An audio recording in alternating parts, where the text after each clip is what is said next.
Bonjour, dans ce tuto, je vais vous expliquer comment créer votre première pièce à l'aide de la fonction extrusion. Alors en premier lieu, on va d'abord créer un dossier. Donc pour ça, vous allez dans Create, c'est le bouton bleu en haut à gauche. Vous cliquez dessus, puis sur Folder, pour créer un dossier donc. Et ce dossier, eh bien, vous allez lui donner le nom de la classe par exemple. Voilà, donc moi je vais l'appeler tutoriel, tout simplement. Donc je l'enregistre. Et maintenant, je vais créer un document que je vais appeler bride de canalisation. Voilà, c'est la même procédure.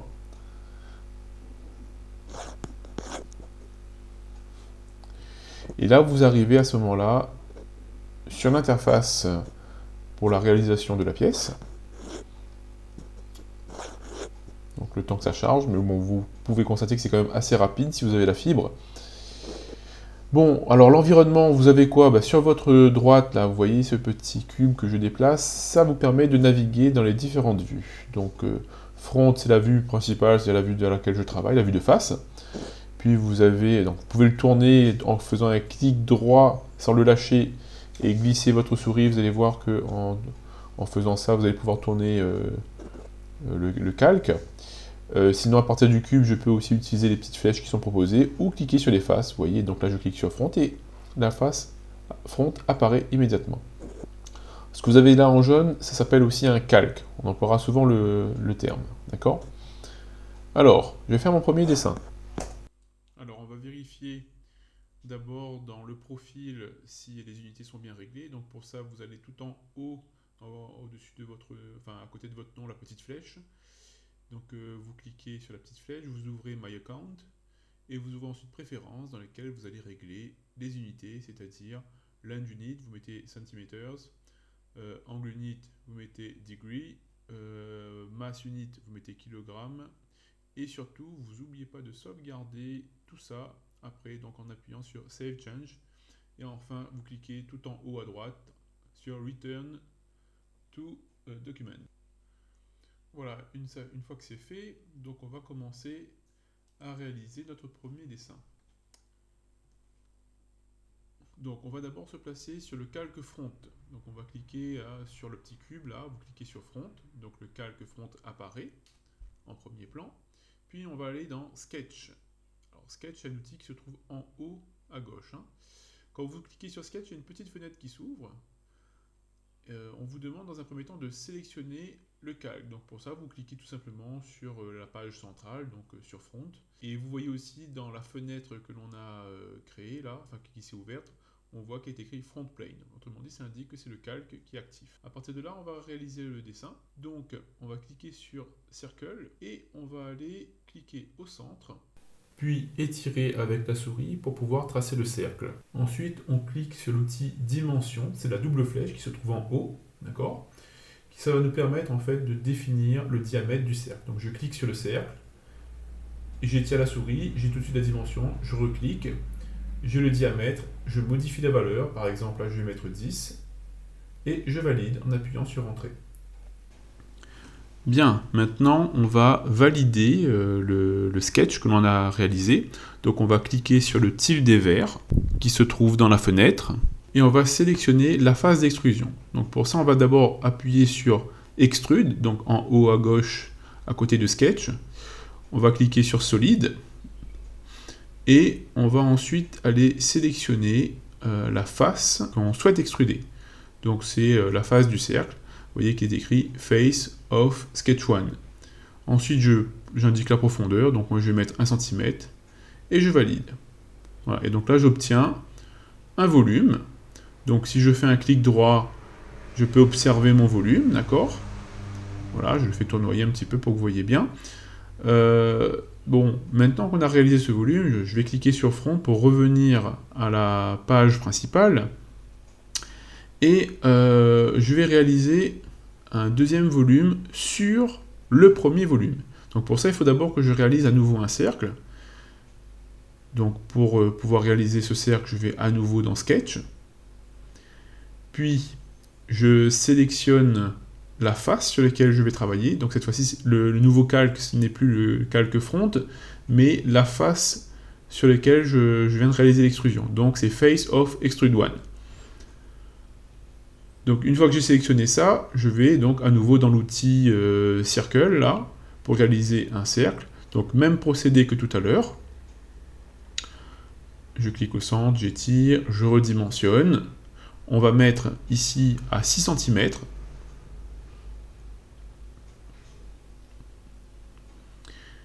Une fois que j'ai fait ça, je peux valider mon sketch. Et maintenant, je vais réaliser l'extrusion. Alors, il y a deux choses. Si vous cliquez sur le cercle pour faire une extrusion, il va ne faire l'extrusion que sur le cercle. Si vous cliquez sur la face du cercle, il va faire une extrusion sur l'ensemble. Donc là, par exemple, je vais vous montrer un exemple où justement, je ne fais qu'une extrusion de cercle. Donc j'ai cliqué sur le cercle, puis j'extrude. Alors, attendez, voilà, donc déjà sélectionner le cercle. Voilà. J'extrude, je mets 4 cm. Je valide, et vous voyez, hop, j'ai une extrusion, mais que sur la partie du cercle. Bon, ça, c'est pas ce que je voulais faire à la base. Moi, je voulais extraire un volume, d'accord, et pas une surface. Donc, je vais modifier. Vous pouvez faire CTRL-Z ou flèche retour, ça marche très bien aussi. J'ai juste gardé donc le cercle que j'avais tracé auparavant, donc le sketch là, et je sélectionne la face cette fois-ci. Ensuite, je vais dans Extrude, je sélectionne solide, comme j'avais déjà sélectionné la face, donc c'est bon, il me met automatiquement Face of Extrude 2, non, Face of Sketch 2, pardon, et j'extrude sur 4 cm, et voilà le résultat. Alors, une bride de canalisation permet le raccord de deux tuyaux entre eux. Il faut donc un évidement central, un passage, tout simplement pour que l'eau puisse circuler. C'est ce qu'on va donc réaliser maintenant. Alors pour ça, j'ai besoin de devoir tracer un autre cercle, donc je vais dans l'outil Sketch, je trace un cercle de diamètre 5 cm, et je valide, bien évidemment, et je vais ensuite, alors pour oui, voilà, diamètre 5 cm, ça je vous l'ai dit, et ensuite, je vais, avec la fonction extrusion, créer, non pas une extrusion cette fois-ci, mais un évidement. Donc pour ça, au lieu de cliquer sur Solid New, je vais cliquer sur Remove. Pour la profondeur, eh bien en fait je vais choisir Through All, qui veut dire tout simplement ce sera traversant. Et lorsque je vais valider, eh bien du coup, il va complètement vider la pièce de matière. Ce qui nous donne ceci. On va réaliser maintenant les trous de fixation pour pouvoir justement raccorder ma bride à une deuxième bride. Donc ces trous vont être répartis autour de la surface de Extrude One, là, ce qui fait que le premier sketch que je vais réaliser, je vais devoir sélectionner comme face Face of Extrude One. Voilà. Donc je réalise déjà un cercle. Le diamètre ici, on va faire un diamètre 0,8. Ce sera très bien. Voilà, même procédure, donc j'oublie pas de cliquer sur l'outil dimension pour modifier la valeur du diamètre.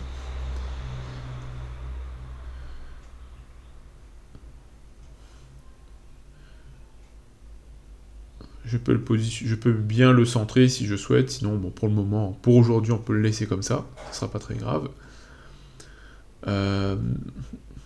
Et alors le truc, c'est qu'on va pas s'amuser à dessiner plusieurs fois cette vis de fixation, enfin ce trou qui permettra de placer une vis de fixation. C'est pas très intéressant. Donc ce qu'on va faire en fait, c'est qu'on va recopier ce schéma en le répartissant de manière automatique autour du cercle que je viens de créer. Donc pour ça, vous avez une fonction qui s'appelle Circular Pattern. Voilà. Donc je clique sur l'élément que je souhaite dupliquer. Il me propose nativement 3 x 3. Donc moi j'ai modifié ça, je vais mettre fois... Bon, on va mettre x8. Voilà. Et vous voyez, ça se dessine automatiquement avec un respect des distances. Donc là, j'ai plus qu'à valider. Et maintenant, bah, puisque je dois réaliser tout simplement des trous, eh bien je vais à nouveau faire une extrusion. Donc pour ça, je sélectionne Extrude, Remove,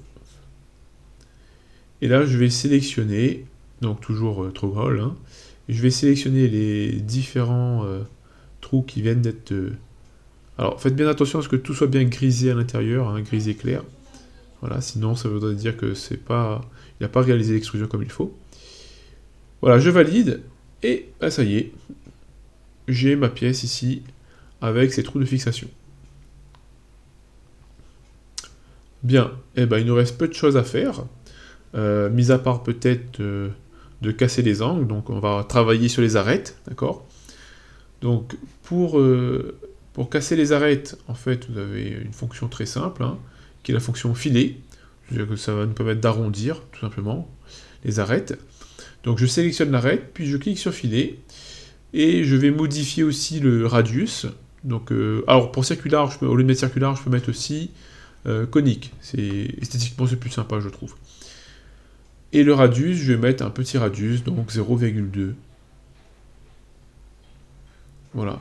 Et une fois que j'ai fait ça, j'ai plus qu'à modifier, enfin qu'à valider, pour qu'il applique le changement. Une fois que j'ai fait ça, je vais refaire exactement la même chose sur l'une des arêtes de Extrude One. Donc même procédé, je clique sur la fonction filet et je modifie les valeurs. Et voilà le résultat. Donc, il ne reste plus qu'à faire une dernière fonction. Lorsque je dois mettre mon tuyau, je dois m'assurer qu'il puisse se positionner assez facilement. Et pour ça, bah, il suffit de rendre le bord d'entrée. Hein, donc il faut casser en fait le bord d'entrée de mon tuyau. Et pour ça, j'ai utilisé la deuxième fonction qui était à côté de filer, là. Mais c'est le même principe, d'accord? Bon ben voilà,